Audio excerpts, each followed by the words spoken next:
Before we get to your scheduled video, please remember that likes and comments tell YouTube to promote our work to other people, and subscribing to the channel tells you when something new drops. You can also head to the link tree in the description to peruse my books, join us on Discord, or support us on Patreon. You can get episodes of Journey of Wrestling and Violent Profiles early, as well as a load of other treats. Even just $1 a month earns you a name drop for being cool. Thanks for listening, and enjoy the show.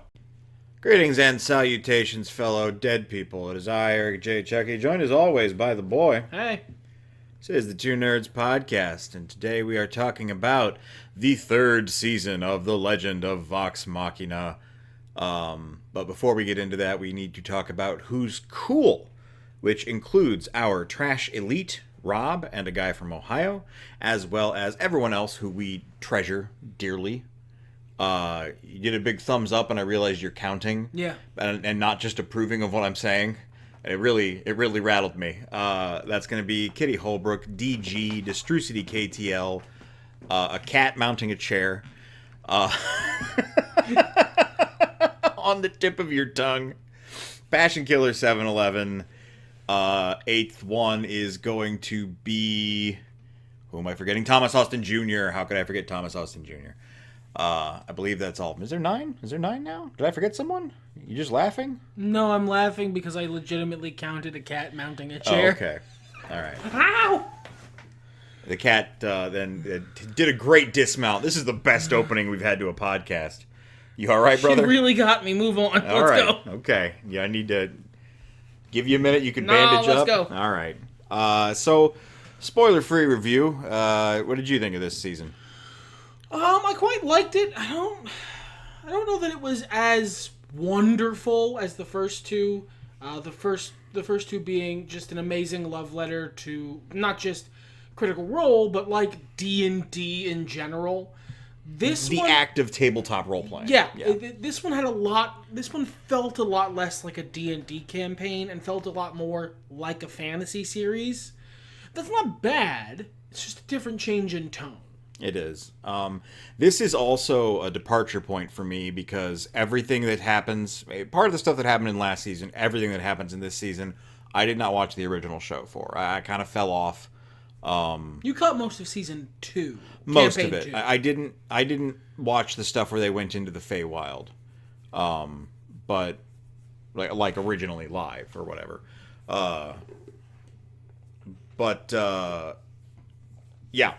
So I'm in uncharted territory. I don't have a lot to compare this to, and maybe for that reason, I felt a little unsafe and unsure while watching this. As I understand it, they also, and I know I've said this in the last couple podcasts, they adhered pretty well in the first 2 seasons to what happened in the actual play show. This one, they did way more divergence, and not just to remove a guy who's no longer associated with this act. As I gather, certain events never happened and couldn't have because NPCs involved in them were not introduced until years later.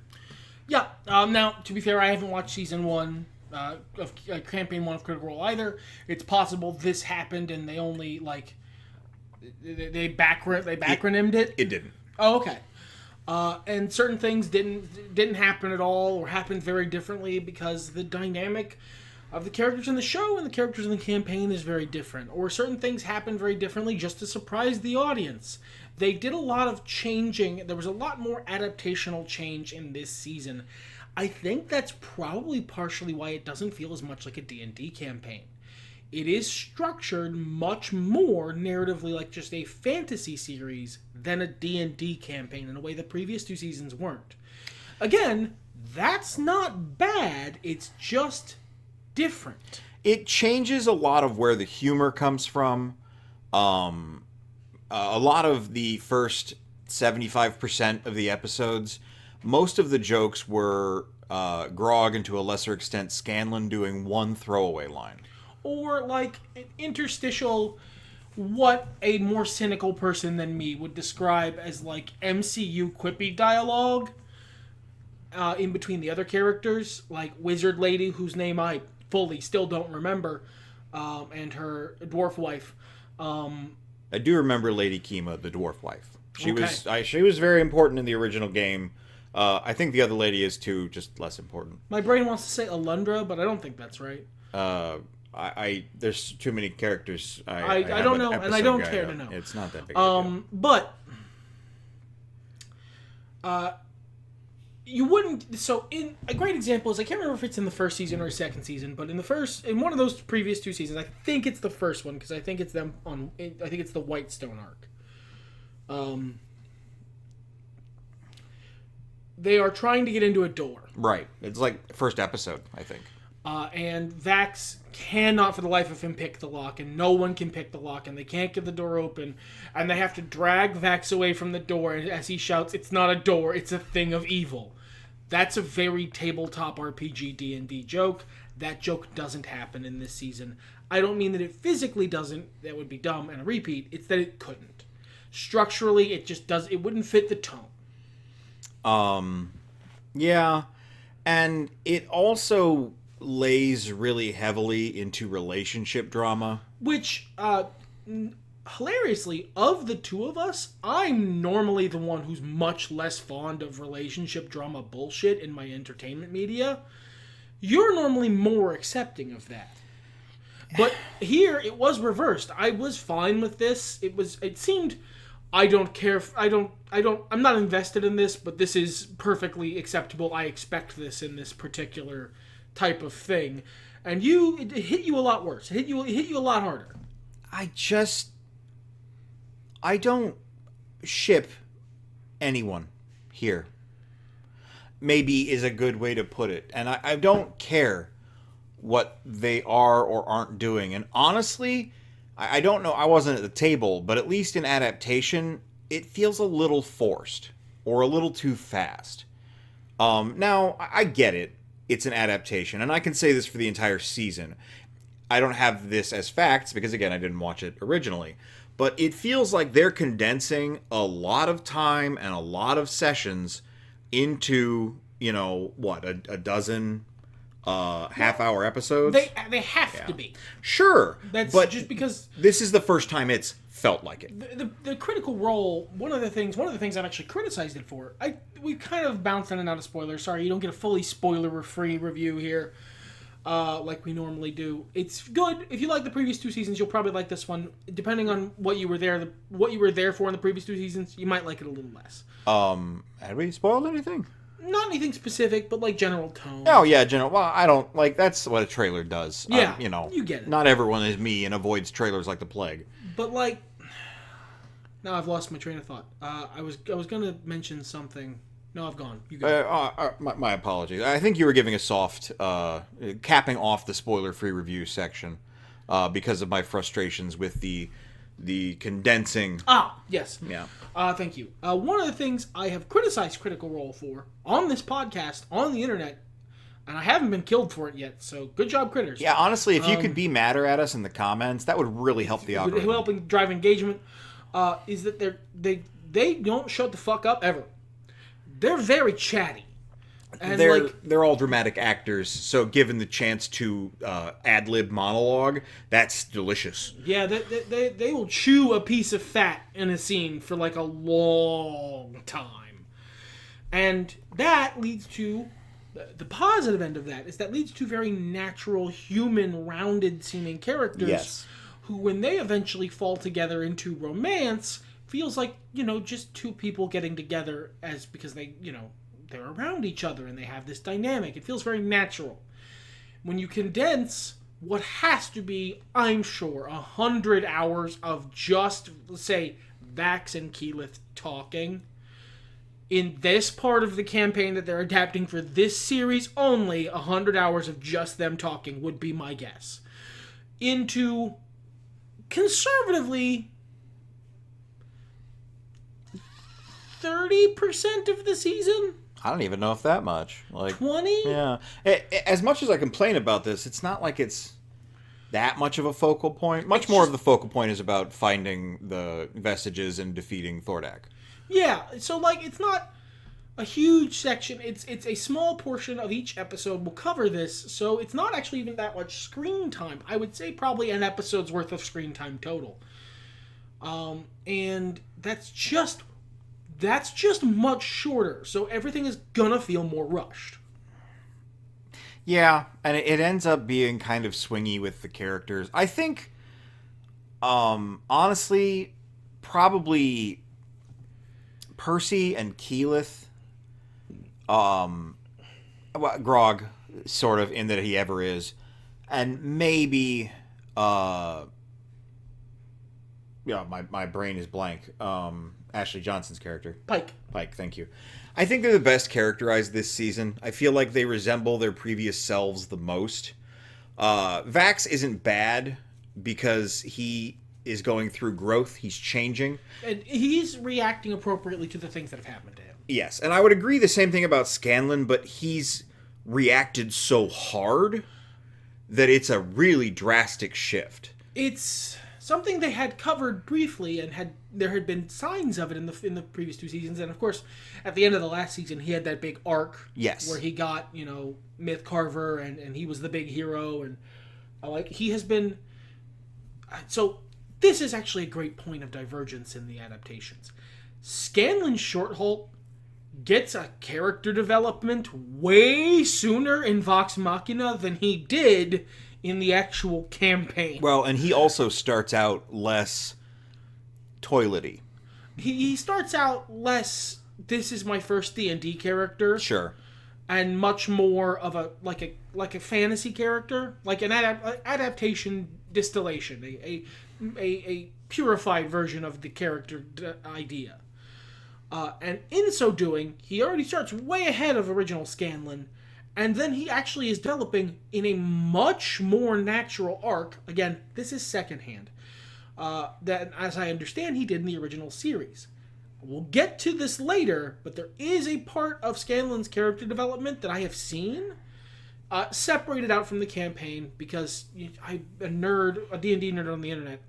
I'm aware of Critical Role. That I really love and think was probably the coolest thing I've seen from Critical Role. And they don't do it in this season. It gets adapted out entirely, essentially. And I'm upset about that, and also I would have done the exact same thing.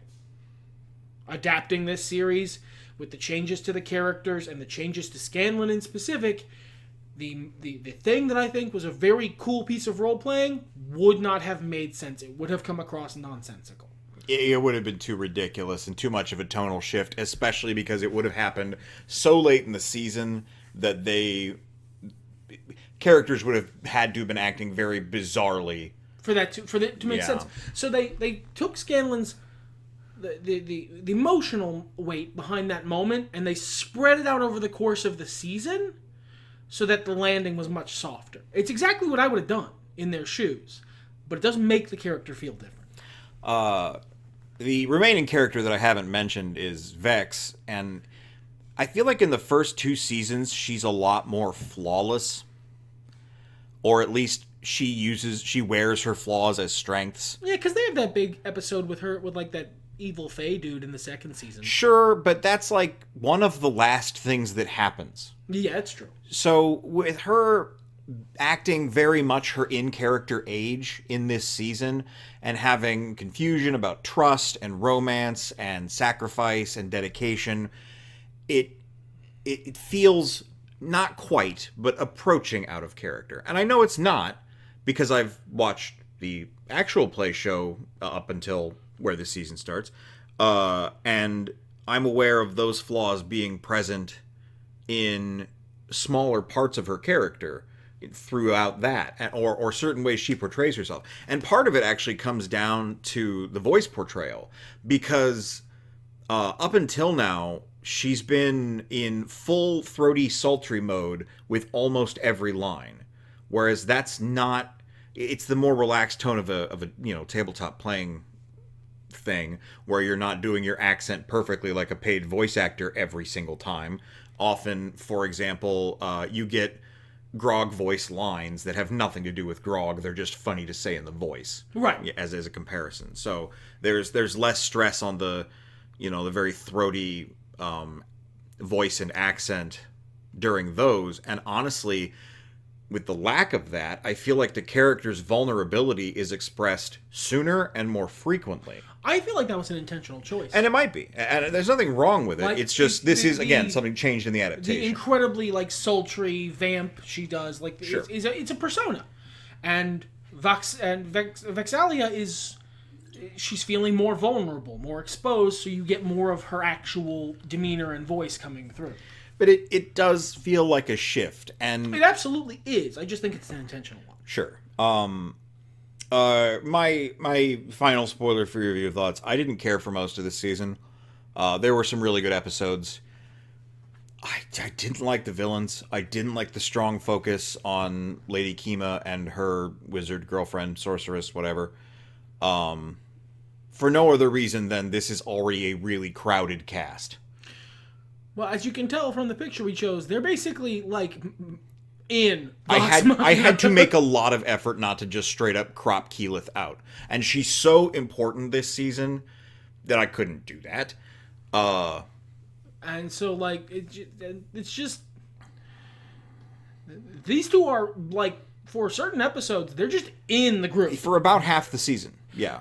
And that's okay. I don't feel like this is overly crowded because we've gotten to know these other characters over the course of 2 seasons. So having them step back and get more thoroughly introduced to some background characters, giving them some spotlight, that didn't feel crowded to me because, like, I also watched Game of Thrones and remembered all the names there. Well,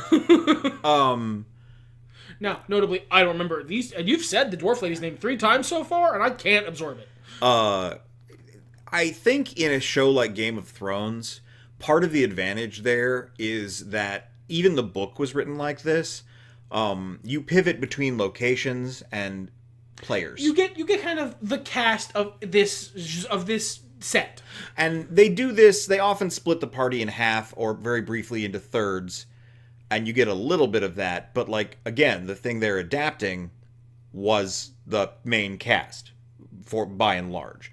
So adding these NPCs in, giving them more prominence, perhaps, again, I can't speak to the original, you're not switching between a scene with Keyleth and Vax, and then a scene with Vex and Percy, and then a scene with Grog and Scanlan, then a scene with the remaining ladies. It's half and half, and there's more people there now, and it's just more balls to juggle during each scene. It's, you know, it's not bad. I don't want to stress it's bad. It just wasn't to my taste. I felt like it diluted a lot of personalities when other stories were coming to the fore. You're absolutely... Well, by the sheer nature of mechanical reality, it absolutely takes screen time away Right. from the cast. You are presumably here to see. Yes. If you're watching The Legend of Vox Machina and you're not some rando who turned on Amazon Prime one day and went, this seems interesting. Oh, it's based on a thing from the internet. How quaint. You're probably already a fan of Critical Role. So you're here to see the people who are being played by the people you have watched thousands of hours of them playing D&D. Well, and if you have the kind of time and dedication, you probably really give a shit about these NPCs and you're excited to see them fleshed out. You don't need... I've said this about Ninja Turtles before. So again, this is why I'm saying this isn't necessarily a criticism. It's just why it didn't reflect well for me as a viewer. I don't need you to tell me who Michelangelo, Leonardo, Donatello, and Raphael are. I know. Just send them into a place and let them play. But the most recent Ninja Turtles movie, one of the complaints was they don't really introduce the characters as individuals ever, which is something they resolved in the series. But, like, if that's something you as a new viewer would want, it is missing. And in this sense as well, like, you are taking an even larger cast than 4, and you're adding 2 more people into it, and as the point you were getting to, it has to dilute. There's just, it only divides so much 100%. Yeah, this is a fixed sized pie each episode. There's only so many minutes in it, and if you add 2 more major characters, the remaining people get smaller slices of pie. That's just sort of how time works. Personality traits overlap, you know, stuff like that. I'm all for side characters. I've seen casts that are way larger and enjoyed it, but in being an adaptation, that's a strange choice. I mean, I agree that it's a choice. I just don't think it's very strange, and it didn't bother me at all. Because, like, we've had 2 whole seasons of very strong characterization for all of the people in the proper Vox Machina group. So it's just, I didn't feel the need to have more personal time with them. Except the only exception here is Grog actually did feel specifically kind of sidelined. Sure.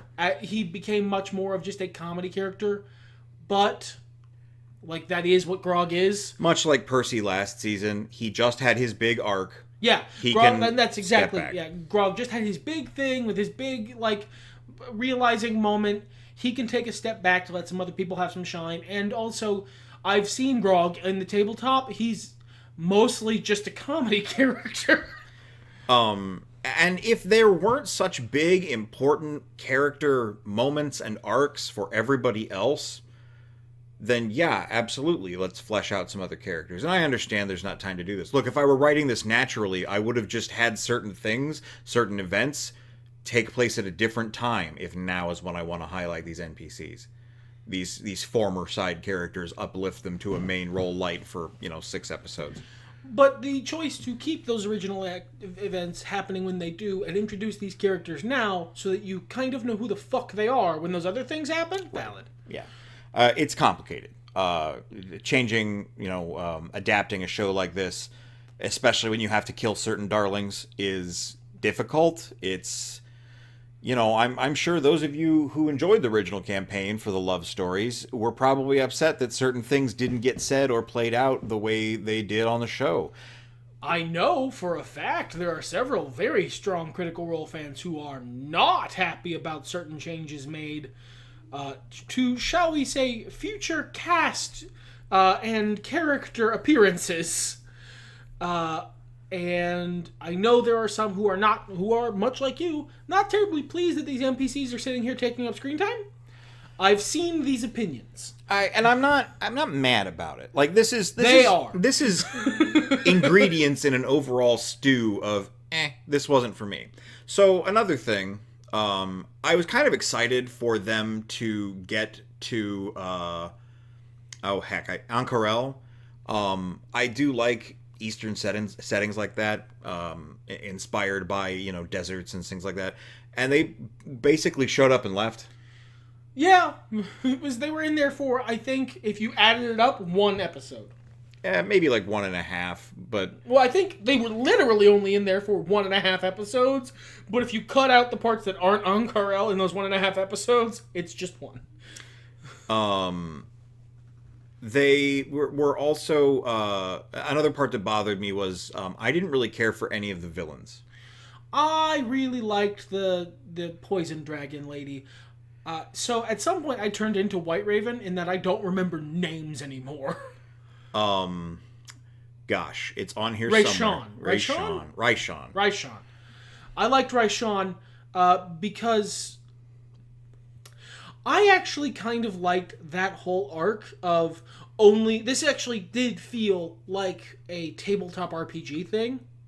This was probably one of the more tabletop RPG things I enjoyed this season, in that this character is obviously betrayee. This is obviously someone who is scheming and betraying, and only one character has the wisdom score to figure it out. The rest of them, proper role players, not metagaming as they are falling for these deception checks, and only one character's consistently rolling well enough not to, and they're not being listened to. I liked that. That felt very like, no, you don't understand. She's bullshit. I can tell she's bullshit. She seems reasonable to me. We should probably trust her. And that kind of falls into another complaint I have. Basically everybody, least of which probably Pike, held the idiot ball for a few minutes at least.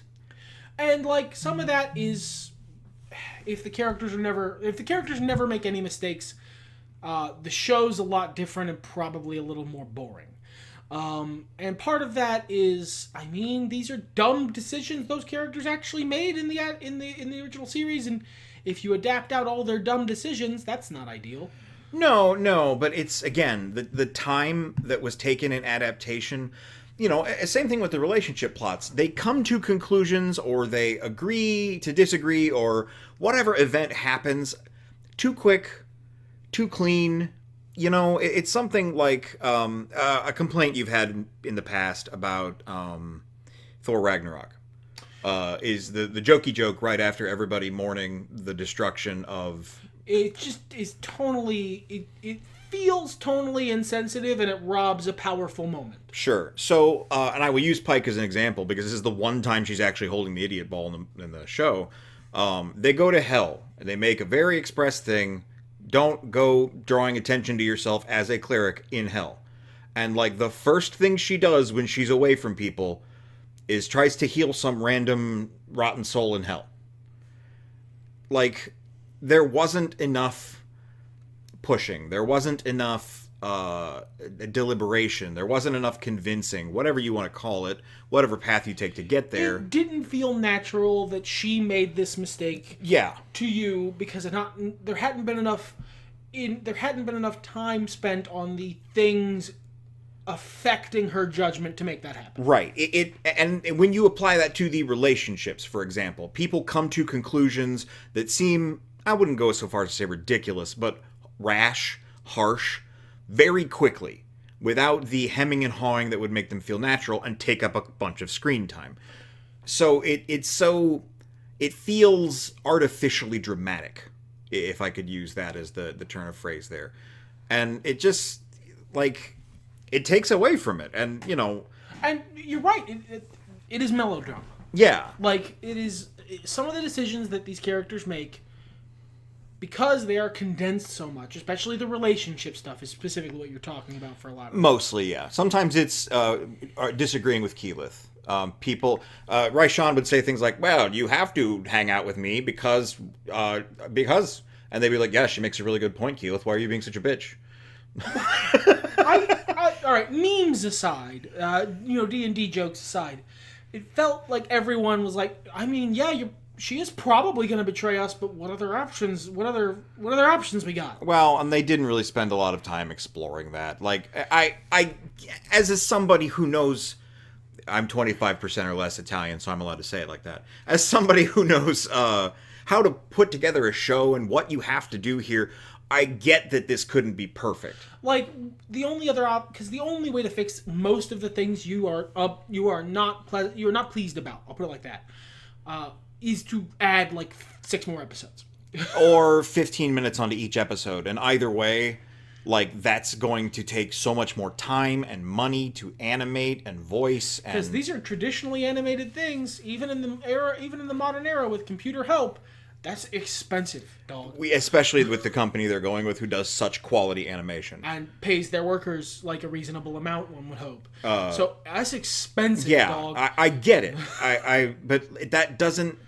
Those exceptions don't mean that my experience isn't diminished, in a way. Yeah. I'm not saying any of your complaints are invalid. No. I totally get them. For the most part, they simply just don't bother me. Sure. I was having a fine time. It is definitely tonally different. It is definitely more melodramatic this season. It is definitely way more focused on fucking who's fucking.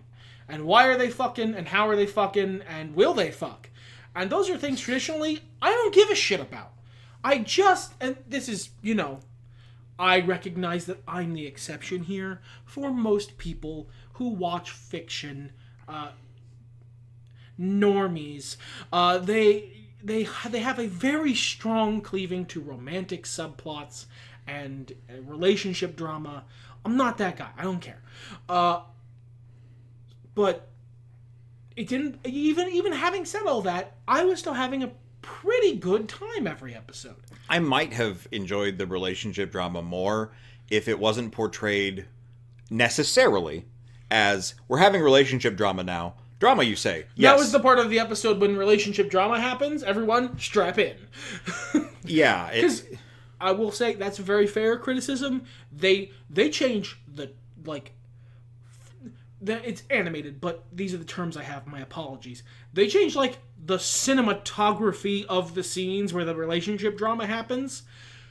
I swear they're filmed. They are the animated camera, as it were, is positioned in a more soap opera-like way in the scenes where they're doing relationship drama. Which is a good idea, because those cameras are presented that way to capture those elements. So why wouldn't you then try to capture the actors' faces and their reactions and that sort of thing, even when framing in an animated situation? Same thing as you don't want to go for a tight angle when someone's doing full body comedy. It's just not useful. Yeah. But I did. We're nearing the end of our required time, so I do want to talk about stuff I really enjoyed. I really liked the last 3 episodes. They were a good, solid arc. Yeah. I really liked Keyleth's journey throughout this, honestly. Yeah, Keyleth, once again, most of this is secondhand. As I understand it, is one of the best adapted characters from original material to screen. Much like Scanlan, they're really just cleaning up the My First D&D character problems. And nervousness of, live play and stuff like that. Hey man, there's a reason I don't play D&D on the internet where other people can see. Sure. That's incredibly brave. Yeah. That takes balls I don't even comprehend, man. I also really liked the return of Orthax, Percy's demon. Yeah, I liked it because I like Ripley, but I think Ripley is an excellent antagonist for Percy. I think on paper, Ripley is an excellent antagonist for Percy. What she embodies, and especially getting the demon, that's so... It neatens up some character arcs and makes her just an excellent foil to, the light of progress versus its inherent risk. As a character, I think she's a plain rice cake. Oh, absolutely. She's a cipher more than a human. Yeah, and they even take some time. They do a little flashback and shows her, tragic backstory that made her into the fucking hateable bitch that she is now. And that's valid, whatever. I'm sure, that's good. It's not that it's not good. It's that Ripley exists as a cipher for me. Ripley is a foil to Percy more than a character I give a shit about as a person. And so if she is, as a character, very flat and two-dimensional and not very deep, she has reasons to be flat and two-dimensional, but she is flat and two-dimensional. She is just an asshole. Just a zealous, frenetic asshole.